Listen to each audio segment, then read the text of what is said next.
Welcome to Gambling with an Edge with your hosts Bob Dancer and Richard Munchkin. Bob Dancer is America's premier video poker writer and teacher. He's written 10 books, including Video Poker for the Intelligent Beginner and the best-selling $1 Million Video Poker. He helped develop the computer software Video Poker for Winners, and in 2004 he was inducted into the Video Poker Hall of Fame. Richard Munchkin has been a professional advantage player for over 30 years and is in the Blackjack Hall of Fame. His book, Gambling Wizards, Conversations with the World's Greatest Gamblers, is a testament to the many ways you can succeed at gambling. The goal of the show is that you'll be a more knowledgeable gambler tomorrow than you were yesterday. And now, here are Bob and Richard. Good evening. Welcome to Gambling with an Edge. My name is Bob Dancer. And I'm Richard Munchkin. Our guest tonight is Anthony Curtis, publisher of the Las Vegas Advisor and Huntington Press. Anthony keeps close tabs on gambling in general and Las Vegas in particular. And so we'll be having a roundtable discussion tonight about a variety of gambling topics. Anthony Curtis, welcome to Gambling with an Edge. Thank you. Good to be here once again. First on our list is something bizarre. Wrestling is largely known to be a scripted event. That is, all the participants know who's going to win and how the fight's going to go down.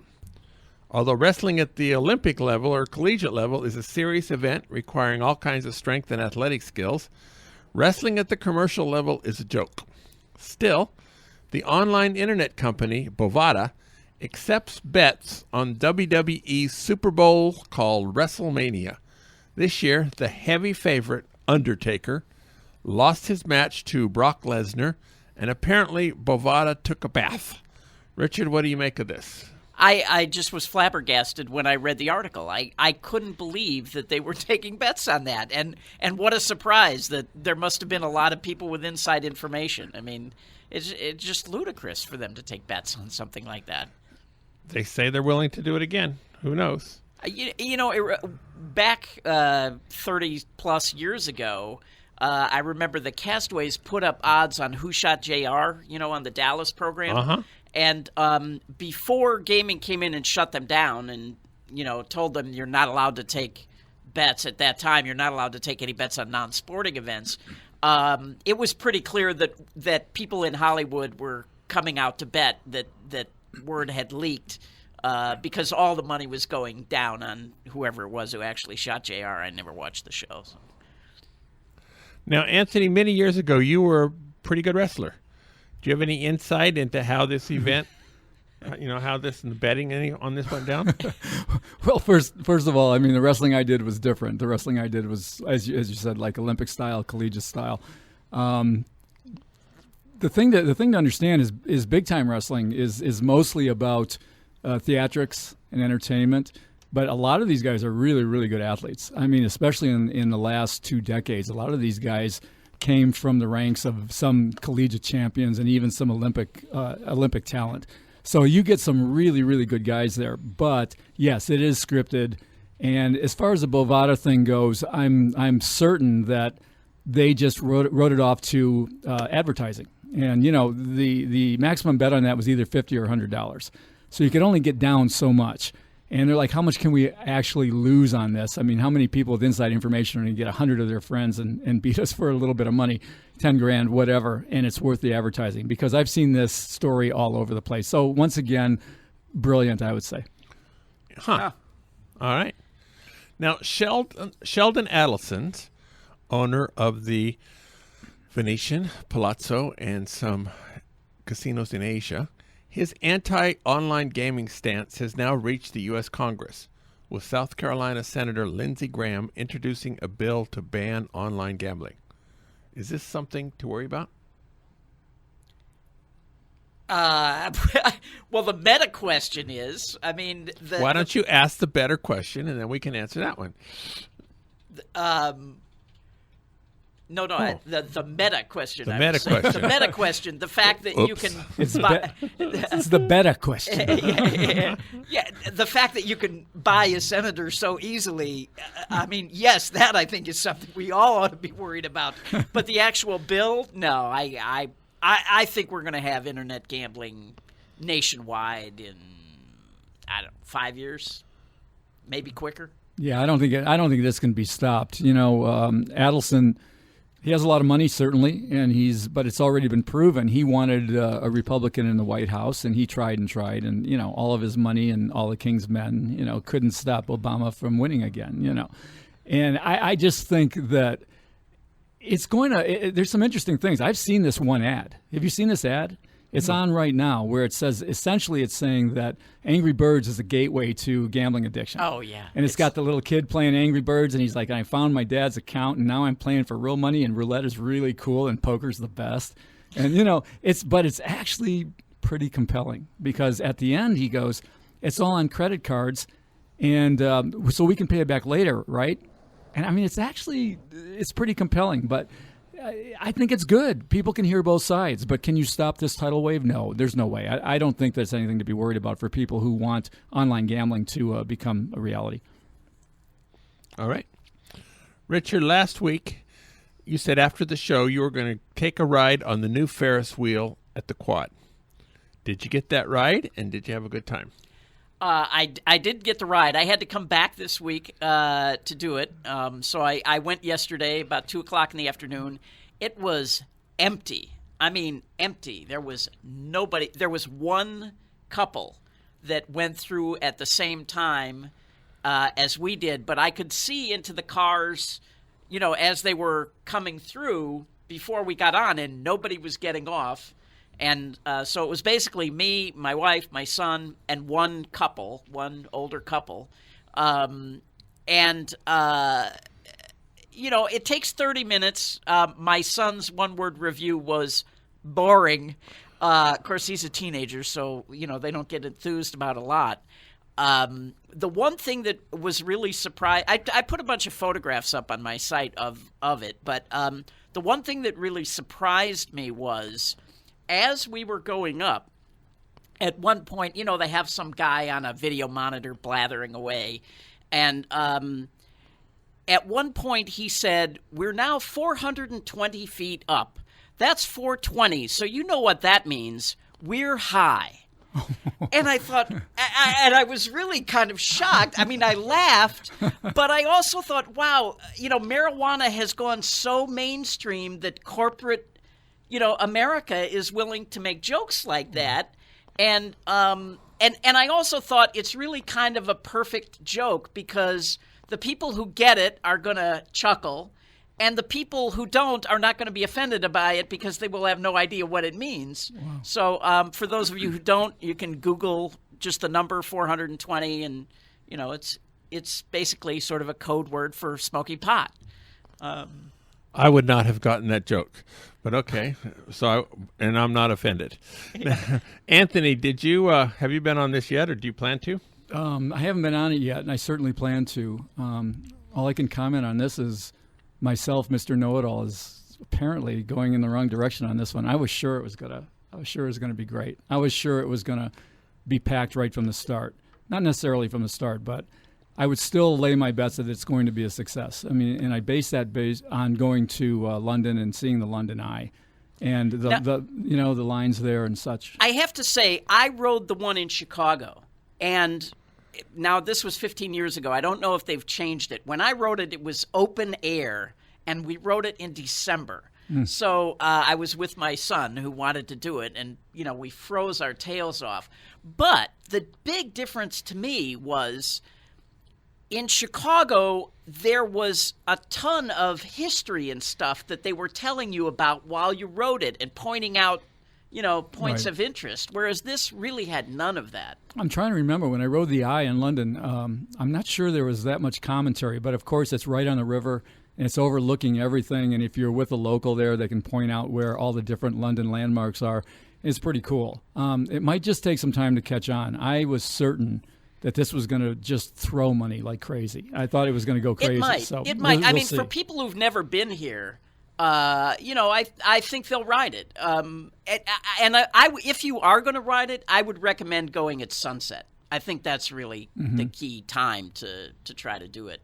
What's it like inside? I mean, I haven't been there. There's not a bar and bathrooms and things like that, right? Not I know they're really big. Not in the pods, but there is a bar before you get in, and they sell you drinks, encourage you to buy drinks to take with you. So you got to be sure that you can last 30 minutes if you have a drink, right? No restrooms. No. And Okay. the pods are, air conditioned, and so that part is nice. They say that the pods will hold 40 people. I would not want to be in one of those pods with 39 other people. Doesn't sound like they have to worry about that right now. Not right now. Okay. It'll be interesting to see what happens, though, this weekend, on a weekend. Well, I was there last weekend, which was really, really busy with the ACMs, the American Country Music Awards. I don't know. People were busy doing other things. I saw moderate lines. I was surprised at how short those lines were. It was full, and there were lines, but not long. All right. There's a new TV reality show called Money Talks. Anthony, you caught the premiere issue. What was that all about? Oh, this one's crazy, man. This one's crazy. This is Munch. Have you seen it? No, I haven't. Okay, this is your kind of thing. This is CNBC. Put this guy on. His name is, they call him Steve Stevens. And Steve Stevens is supposedly the betting guru. He's the bookie killer. He calls himself the bookie killer. Well, really what the whole show is about is boiler room tactics. It's really about how touts operate out of boiler rooms, but it's not set that way. It's very strange the way this thing comes across. They put this guy up as a gambling expert, as a sports betting expert, but he never, ever makes a bet of his own. It's all about bringing the customers, and he's working his boiler room, and you see how it works from behind. Now, here's what's really weird about it. This guy, Steve Stevens, is a guy named Darren Notoro. I mean, he's been around. His name's Darren Notoro. Should be notorious, actually. I mean, this guy ran boiler rooms. He ran, sweatshops of various sorts, and he's got a felony record for that when it was illegal. Wait, is this show basically a giant commercial for his tout service? Not really. Or is it like an expose, like these guys are sleazeballs? Neither. That's the thing. It's almost glorifying the whole thing. Is look at behind-the-scenes action in Vegas and how this thing works. And this guy comes off as an absolute, as he wants to come off as the god of all of this stuff. And he's, yelling at his people and yelling at his customers and all that. But then he comes off, anybody who knows anything about sports, it's basically like, all right, here's what we're going to do in this game. We're going to buy off the 19.5. Now, if you know anything about sports betting, you sometimes buy off a number. You'll buy off of a 3.5 to get to a 3, or a 3 to get to a 2.5. Or you'll buy off a 7 to get to a 6.5 in either direction. But you don't go buying off no 19.5. I mean, you just don't do it. And later they bought off the 12.5, which is about as dead a number as you're ever going to get to the 12. There's absolutely no reason for this. So it's fraught with a lot of nonsense, and it's positioned in a really weird way that I'm not sure what they're trying to accomplish, but it's fascinating. It's fascinating because you see how these guys operate, which is just a total sweatshop, trying to get the squares to give them money. And oh, by the way, here's the deal. As far as I understood it, I got to watch it again, but it sounds like every winner he gets 50%. Every loser is on the other, and there's no aggregate. It's just so you get half every time you win. It's not good. It's not good. Oh, that's painful. Yeah, but this is one of the weirdest gambling shows I've seen on TV in a long time. And I'm not sure where it's going to go, but there's really a rogues gallery of characters in this, starting with this Steve Stevens guy. And CNBC took a lot of heat going into this, with a lot of people going, do you know who this guy is? And CNBC basically shrugged and said, doesn't matter. This is just a show about this, and they really didn't care. Wow. You got to see it. You'll go hog wild with this. I definitely definitely will go check it out. Yeah, absolutely. All right. Richard, on your website, richardmunchkin.com, you recently ran a review of a movie called The Player's Secrets of a Vegas Whale. What was that all about? So this is a 45-minute piece on Don Johnson. I guess it was made for Bloomberg TV or CNBC. I mean, I'm not sure exactly. I think Bloomberg TV. But anyway, it's a 45-minute piece that's supposed to be about Don Johnson. And Don is in it. But really, if you just boil down the talking to Don about what he actually did to win $15 million in Atlantic City. I mean, they're really talking about kind of 3 specific plays at 3 different casinos that totaled $15 million. Did he actually net 15?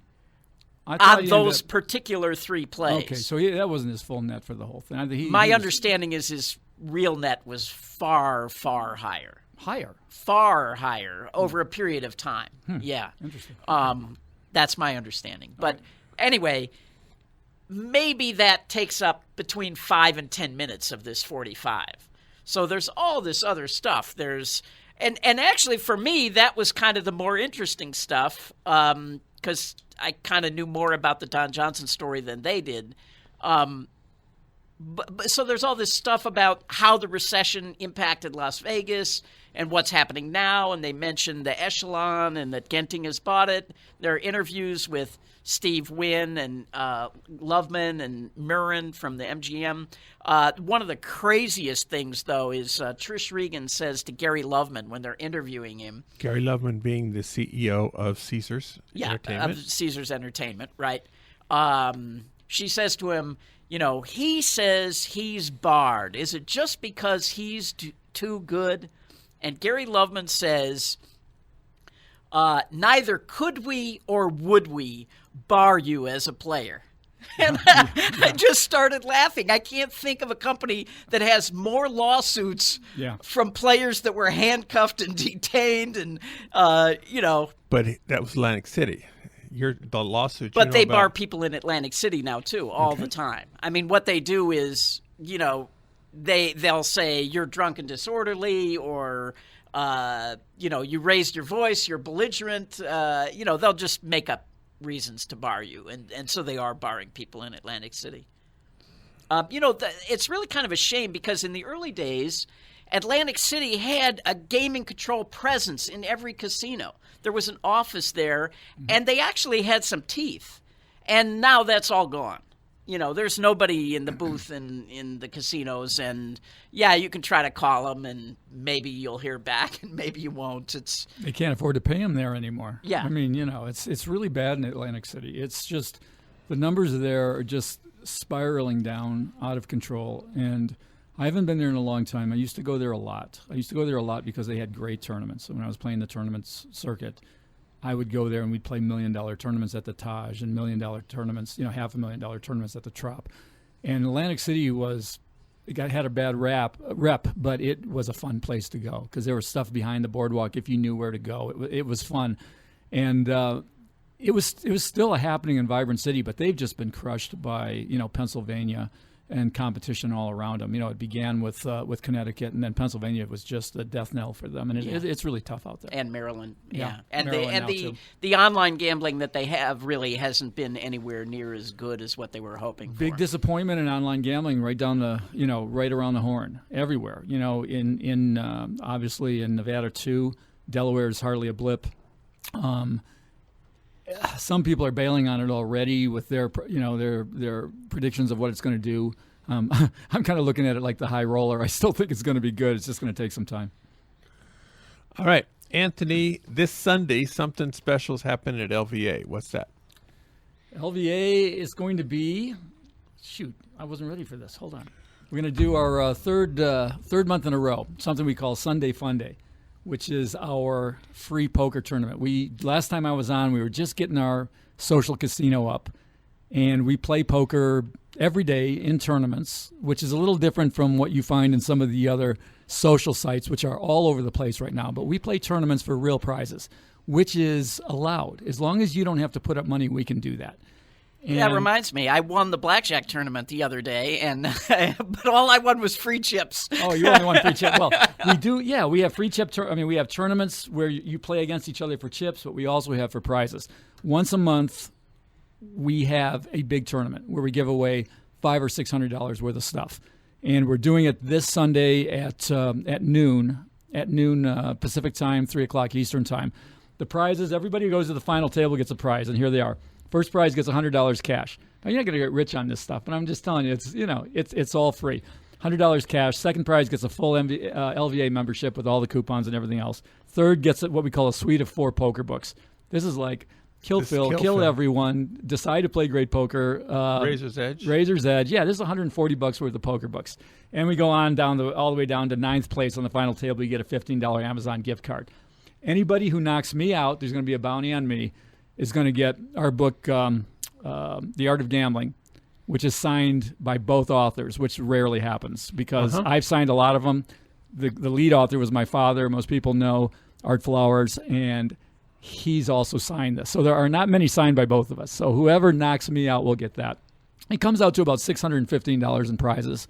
Last month we had 151 players, but only about 3/4 of them actually show up. So you're looking at about a monster, like maybe $3.50 to $4 EV. But if you're fun. an average it's fun player on Sunday. If you're an average player. Yeah, you just go to play.lasvegasadvisor.com or go to lasvegasadvisor.com and just click through the links and do it. It's fun. I mean, it's a blast. People yell, talk to each other and everything else. And we're building it. And I've got some deals pending with some casinos. I think by next month we're going to have like a free casino vacation at some place or another. Get involved. This is going to be cool. You know what? I play occasionally. There are still bugs. I mean, people have to realize you're still working on the software. There are still bugs. Sometimes you get kicked out and you can't get back in. That happened the first time because we crashed it because we had I told the developers, I said, a lot of people will come for this. And we had 303 people sign up and it crashed the site and it screwed up. Now, last month it went off, boom, without a hitch. It went all the way through. And I'll tell you, man, it's fun. Anybody listening should do it because it's going to turn into bigger stuff. And we can do it because we have so many books and things to give away at LVA. You should see my warehouse. It's just full of money laying on the ground, and we just need to get rid of it somehow. So rather than remainder it, give it away, destroy it, whatever, we're giving it away as prizes. Any chance first prize will be my book and second prize will be 2 of my books? First prize is $100. I'll tell you what, we can make it all of Bob Dancer's products or $100. How about that? We'll see what they say. I'll bet the 100 wins. How about all right. Including the software. Including the software. Hey, I'd take the software. All right. The software is in this one. The software is fourth prize. Fourth prize is win poker. Excuse me, video poker for winners. All right. Now, Richard, you went to the Smith Center recently. For those unfamiliar with this, the Smith Center is a lovely theater complex in the recently upgraded downtown Las Vegas. What did you think about it? Wow, it's beautiful. It's great. And they have a regular jazz series there. They've got a lot of really great shows coming in. Man, it was just a terrific venue. The show I happened to see was The Tempest, which they put in a tent outside the Smith Center. I'm not sure why. Maybe because there's some other show going on the main stage. But it was directed by Teller of Penn and Teller. Music by Tom Waits and the choreography by Palabras Dance Company. So I was expecting just great things. Unfortunately, the play was just not that great.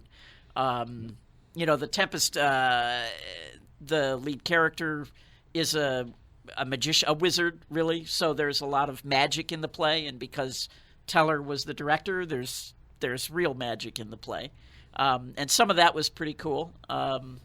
But unfortunately, the acting was just not up to what it could have been. So,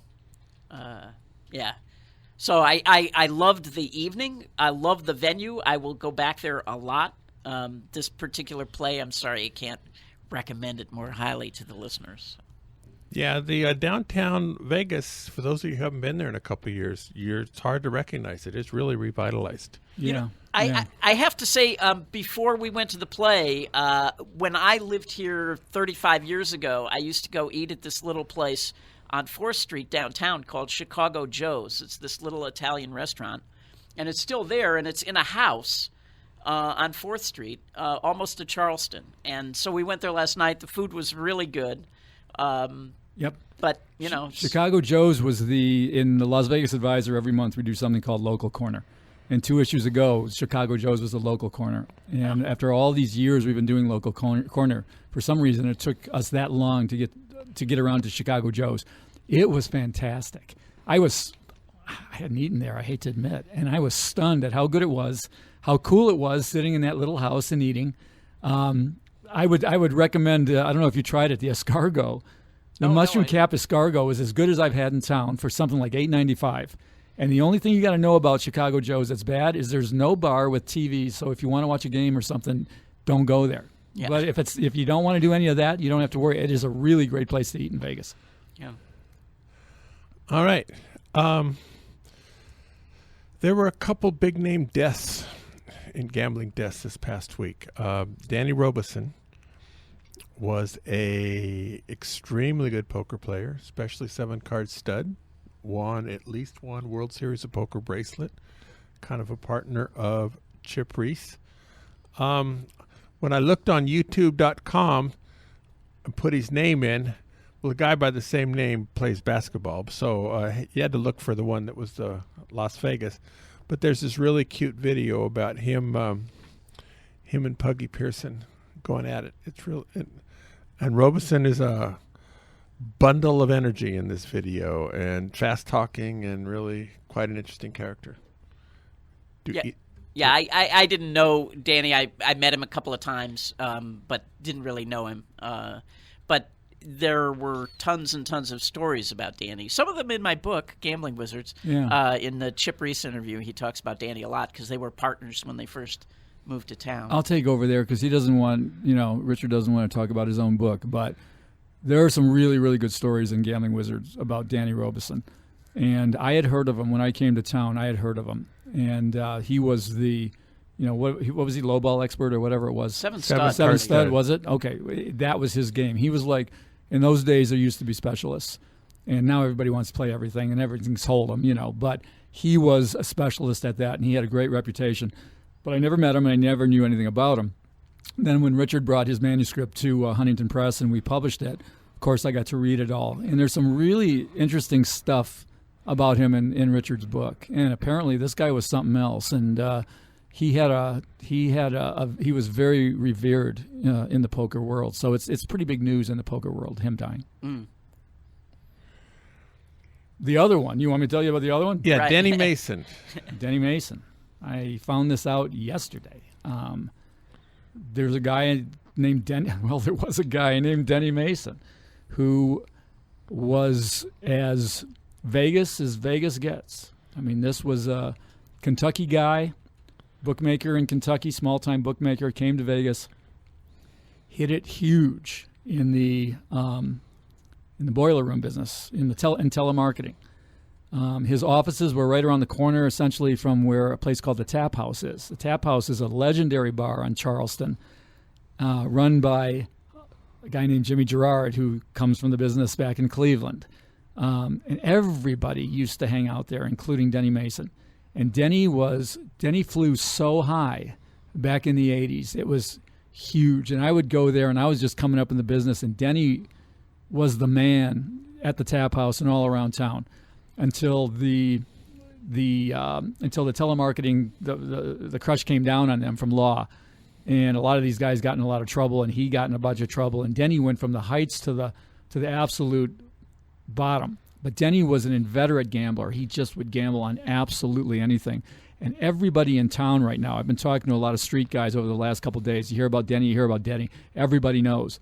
And it's as weird as it was, this guy was a degenerate, man. I mean, he was a degenerate in a million ways. But everybody he was renowned.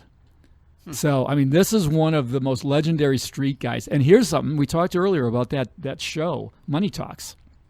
If you want to see him, Denny's in the show. Oh, really? Denny's in the show. I couldn't believe it. I'm like, there's Denny, man. He's dead, And Denny's one of the guys working for this Steve Stevens guy. Now, it's actually a flip-flop because I'm pretty sure that Steve Stevens, as Darren Naturo, worked for Denny Mason, in real life. And now it's flipped around in the movie. So he goes by his real name, Denny Mason. And if you want to watch that show, you'll see who I'm talking about. And he doesn't look anything. He used to be a real dapper, good-looking, slim dude and everything. And you can just see the toll that Vegas has taken on this guy. And he died apparently, I don't know how he died. They say he died in his sleep, and who knows if he OD'd or what he did. But this was the quintessential Vegas runner, man. He was the guy who was out there. Sounds like an Archie Karras type. Yeah, a little different from Archie, similar to Archie. Archie's, Very similar to Archie, now that I think about it. Yeah, think about Archie Karras, what do they call him, in Michael Koenig's book, the $17 million man, he went on a $17 million runner. Very much. I can tell you, to the day he died, I knew Denny Mason pretty well, and Denny would tell me that a big wig in Hollywood owed him $11 million that he beat him out of in gin rummy. And the guy wouldn't pay, and Denny had a plan that he was going to hatch to force this guy to pay at some point. And Denny would bet on anything. He was an incredible foosball hustler. I mean, he and I are ledgers fairly close, but I lost to him in foosball. I'm a pretty good player. He was better. Pool hustler, shuffleboard hustler, and certainly a card player. I mean, amazing guy. Amazing guy. A few weeks ago, on the air, we told of an incident where a player had $400,000 confiscated by the police in rural Arizona during a traffic stop. I commented that if you're carrying lots of money, you shouldn't speed, but rather just proceed at the speed limit. I received an email basically telling me I was an ignorant fool. Apparently, in many cases, cars with out-of-state plates have been pulled over because they were going exactly the speed limit. The rationale is that drug dealers know to drive the speed limit, so any car doing so should be stopped just in case. Anyway, these police always have a dog with them and cue the dog to bark, and then search your car and confiscate whatever is found. Now, although attorneys such as Bob Nersessian can get most of your money back eventually, usually, this is time-consuming, messy, and Nersessian doesn't work for free. Now, Bob's going to be on the show in a couple of weeks. Yeah, I agree. I mean, yeah, they will pull you over for driving too slowly, for driving too fast, or for driving the speed limit, as you say. Arizona is particularly notorious. And I've also heard now that there is a lot of people with Colorado plates get pulled over and get their car searched just to see if there's any pot in the car. But is that to arrest them or so that the cops can get the pot? Well, they probably confiscate the car. It's really just highway robbery, like the old days in England. Yeah. But I still, at the time I said it was crazy to be driving with $400,000. Not that it should be. There's nothing illegal about owning cash, but that's just the way this country operates right now. I would have put it in a bank and just sent it to my account. Now, and it's interesting about that story because I'm really curious about the people now have been charged with some sort of crime against the Harris Joliet for playing these Keno machines. I forget what they call it, some kind of not computer hacking, but something like that. And initially I thought maybe they had some kind of inside information, from the people who program the machines. But now I'm thinking this may just be like that guy at the Silverton who discovered some bug in the software and was busy taking advantage of it, Yeah. But who knows? I mean, I hope more will come out about what the case actually was that happened to these guys. Well, I mean, if we're talking about the situation of being pulled over, I don't know, man. When I heard about that and read about it, I just kind of threw up my hands and go, what can you do? Do you just stop transporting cash? I guess that's what you have to do. It's just like any other expected value equation. You've got to weigh the chance that you're going to be stopped and you're going to have your cash confiscated, or find a better way to do it. Because in the old days, I'd carry it all around, But the old days, but it's changed. And the other thing is, I've never heard of a case where the cops get punished. So it's a free shot for them. Yeah. They have no downside liability. The worst that happens is you get your money back. Yeah, well, we could get all political about this, about what the police do, what the IRS do, how they use their authority to make money. We've all been through that stuff. Yeah. And you've got to, in my opinion, it just boils down to a very rational thought process of what is the risk of me carrying this in my car through an airline, line, on a plane, on a train, and whatever. What is the risk of it? And you got to factor it in. And if you haven't thought of it and it happens to you, then shame on you. And if you thought of it and guessed wrong, then you got to take what comes, and otherwise you got to treat the money a different way. You got to move it around in a different way. Yeah. Just put it in banks and pay taxes on it. Exactly. Well, there you go. Pay your taxes. Agreed. Agreed. Well, interesting you brought up taxes. In the LVA in April, there was a article on what you should do in Vegas if you have a tax rebate check and you want some kind of bonus on it. So, Anthony, what did you find out? Well, it kind of happens every year around here. If you Google tax deals, or tax give back. What would it be? Tax bonuses or rebate bonuses. You Google this and you'll find all kinds of stuff that this company is giving you something small. Free French fries. This company is giving you. A free lawn trimming or something like that. A whole bunch of places do things that are tied to tax day, but nobody does quite as much as they do in Vegas. There's all kinds of things, and they're going to all show up on the 15th. Check your newspapers for sure. But what you can do, after tax day, when you get your rebate, is there's 3 places that you can cash the rebate for free play. One of them is El Cortez. What do you mean for free play? For free play. You can cash your tax rebate, and they will give you X amount of free play. Like at the El Cortez, it's 5% of your tax rebate check they'll give you in free play on a slot machine or video poker. So they just load your machine with $50 in free play, and you got to play it through once. Bob knows how this all works, of course, and then it's yours. So it's it comes down to that old thing: why cash a paycheck in a bank where they're going to give you a pen, Max Rubin once famously wrote in Comp City, when you can, cash it at a casino and spin a wheel and maybe double your paycheck and everything else. It's kind of the same thing. So you can win up to $50 at the El Cortez, 5%. You can win up to $100 at the Cannery or Eastside Cannery. But the way it works out, because of the way it's tiered, is that any rebate check of $4,999 or less is better cashed at El Cortez. Anything $5,000 or above is better cashed at the Cannery. You'll get more money. It'll go over the $50. I thought you said you could only get $50 at the El Cortez. Yeah, but the way it worked out, you're getting like 1.5%, 1.25%, this sort of thing. They've got a schedule at canneries that makes it so everything up to $4,999, it's better to take the $50, even though it seems like you're leaving something on the table. You're not. Oh, I see. All right, so you're better off. Anything above that, you're better going to the Cannery. You're going to get like 55, 60, whatever, based on their schedule. But it also turns out that there's a third one this year, which is the place way down on Racetrack Road, which is Club Fortune. And Club Fortune will give you up to $150 in free play, 5% of your check, just like El Cortez, but up to $150. So really, the best play of all is to go. You got to go way out there, way out on Boulder Highway, but you can get up to $150 in free play by going to. Yeah, but how many people have rebate checks of $30,000 so they can get the? Well, it's true, but I mean, I'm just saying that the best play, it's equal up to $4,999. It's equal to go out there or go to El Cortez. So for most people, they're going to go to El Cortez.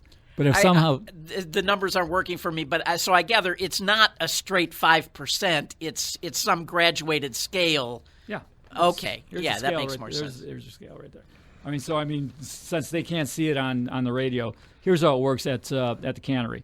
For a check from $500 to $19.99, you get $10 in free play, which basically works out to like 0.5%. I see. It moves up, all right? From $2,000 to $24.99, you get $20 in free play, which works out on whichever side of that scale you are, 1% to 0.8% to 1%. I get you. See, that's how it works. So you can literally get to your $100 if you got a check of $8,500 or more. You can get $100, and same thing. You can get 5% of your thing at Club Fortune if you want to do it. So it really works out to Club Fortune or El Cortez. Why not get some free play? Yeah, I mean, it's free money. It's too bad it's just not more. I mean, that it's not a bigger percentage.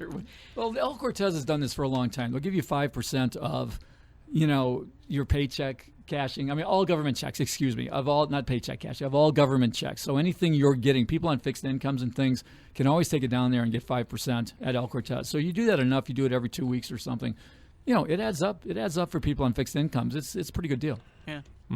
So it's a waste to have your Social Security check directly deposited into your bank account. Well, at my company, my publishing company, we offer direct deposit, and nobody wants to do it because they want their paycheck so they can go and cash paychecks, and I don't blame them. My accountant goes, "Let's get everybody to do this." I go, "No, they don't want to, and they're right not to, and we're not going to force them to do it." Seems like your workers read your magazine. Go figure. I would certainly hope so. All right, so we got this last Tuesday on my my weekly blog that's out on the Las Vegas Advisor site. I wrote about a case where it happened to be at the Palms, but it could be other places. At the Palms, you play for gift cards. This particular week, it is Chevron gift cards. Next week, it'll be Albertsons. And so it's the same promotion week after week, but it's a little bit different. And you can cash them early, and then at the last day, you just get whatever's left over. So the situation I posed was, what if you knew on the last day that you had a $50 gift card coming?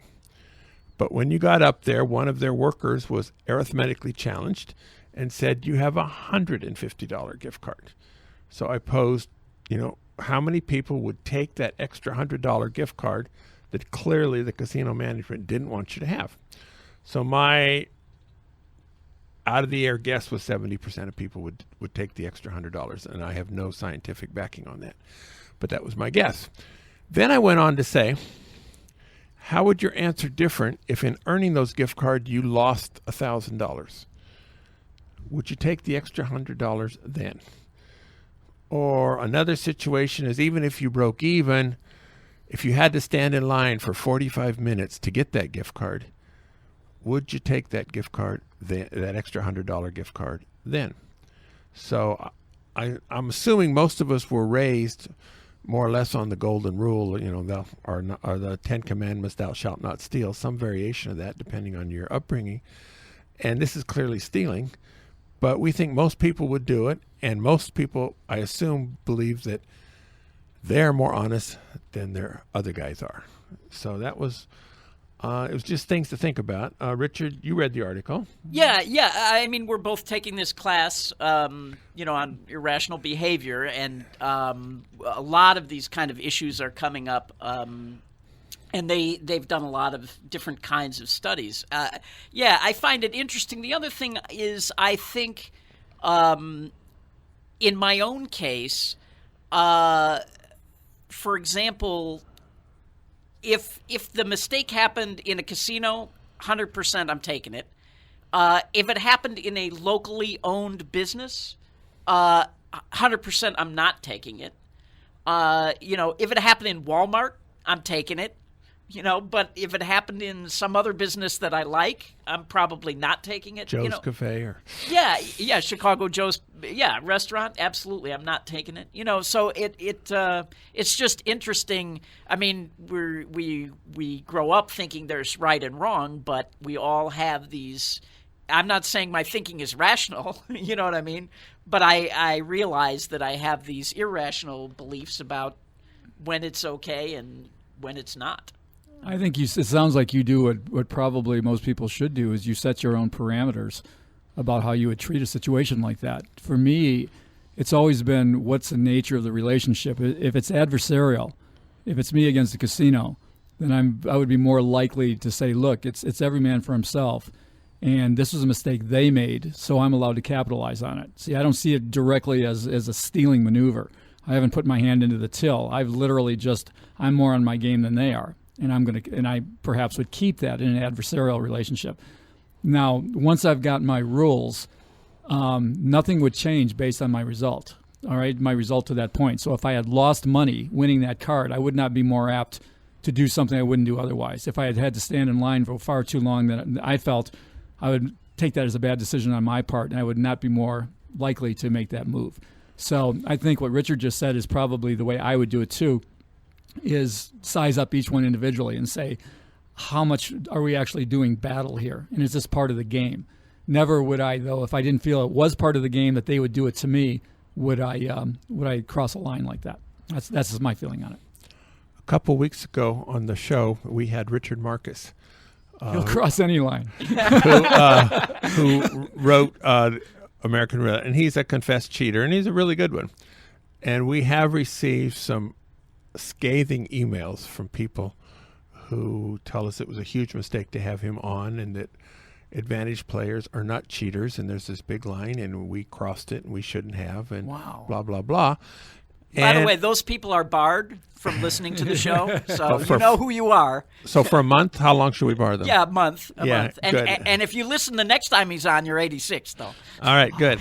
That's clever. That's crazy, though, because that's information. I mean, that's information from Richard. Especially if you're a poker player. My goodness, that's if you play poker in the casinos and this guy knows that they're cheating you don't want to know it.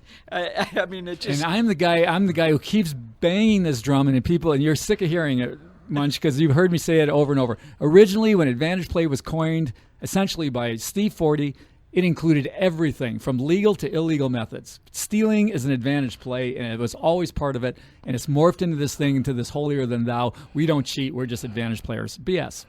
People. Advantage play has always been every way of getting the money. Sorry, it's true.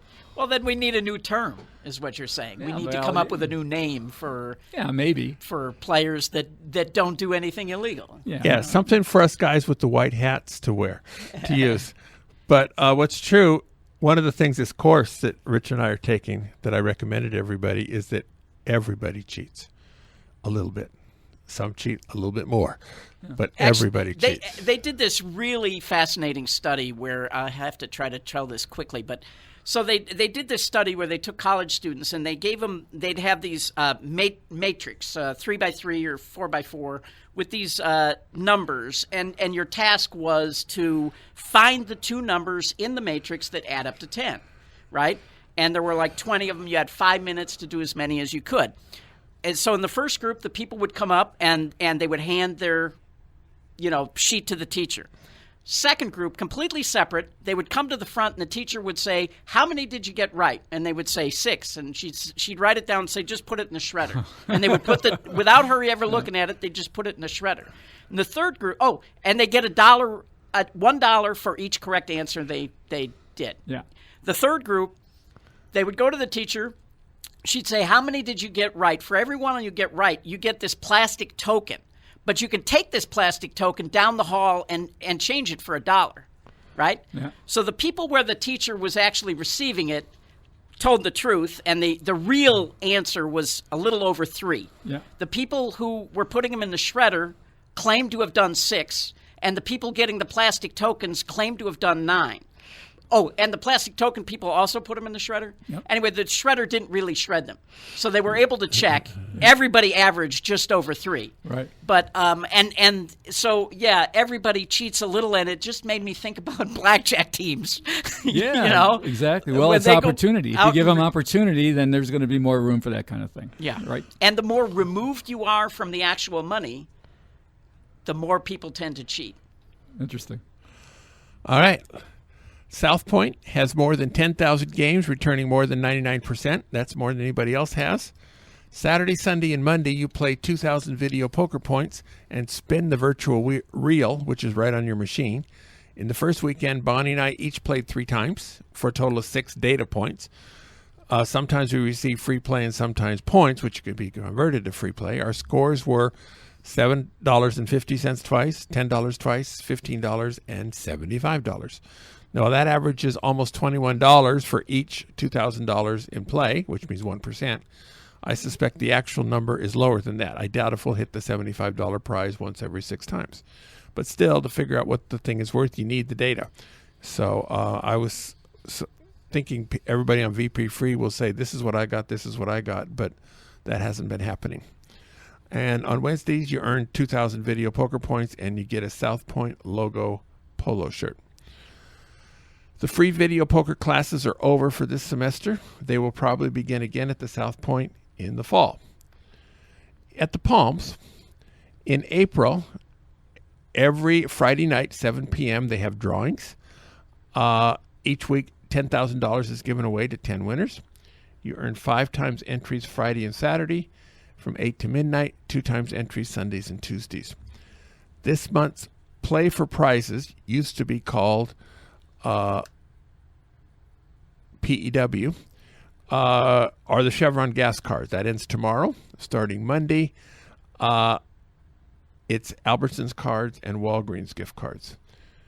Videopoker.com remains the best place to practice a wide variety of games, including Quick Quads, Ultimate X, Extra Draw Frenzy Poker, Hyper Bonus, and many others. Often these games are the best returning games in a casino, and you need to practice to make sure you know how to play. The weekly contests for this week are 25 play draw poker, Super Triple Play, and Cleopatra Keno. Let me talk about Super Triple Play. This doesn't have to be triple play. It can be 5 play or 10 play. But it's 6 coins per line, and the extra money goes to increasing the return for 4 of a kinds. While the game returns more than the base game with the same pay schedule, it also comes with 2 additional drawbacks, or additions depending on your point of view. First of all, the variance of every variety of Super Triple Play is considerably higher than the base game, simply because the extra money goes to 4 of a kinds. When you're hitting the 4 of a kinds, it's a fun game to play. When you're not, this game sucks big time. The other thing is you need it to learn a different strategy for this. So even if you know how to play bonus poker, you don't know how to play Super Triple Play bonus poker because the pay schedule is all different. Now, the software Video Poker for Winners and a few others will give you a strategy. Now, in some casinos, this may be the best game.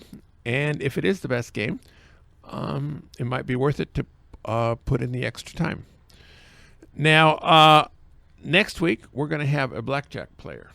We hope. I haven't got confirmation yet, but I think he'll be available next week. His name is Dusty Pink Chips, and he played with the church team, and should be an entertaining guest.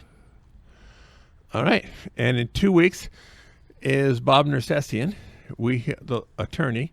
We've had a number of times when you go, we got to wait till Bob comes so we can ask him this question when he finally gets on the air. I hope you wrote down all those questions. That was your job. That was your job. Anyway, we'll make do. This is actually the first time he's been on the air since he was the winner of the Blackjack Hall of Fame at Max Rubin's Blackjack Ball.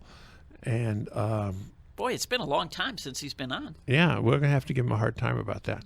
So I was actually delighted he won. Now, obviously, he won because we've given him notoriety on this show. So clearly, we get some credit for that. Don't you think, Richard? Yeah, absolutely. All right, we'll see if he agrees on that. All right, Anthony, we got about 30 seconds left. Any last parting words? We'll put you on the spot. Let me think. No, it's just I'll tell you, it's great to be on a show like this. It's this roundtable discussion is kind of fun, and I like it. And next time you need to weigh in a little more. We need to hear some of your opinions as opposed to just directing the chorus, because you've got opinions. I've noticed over the years. I do, and some of them are right.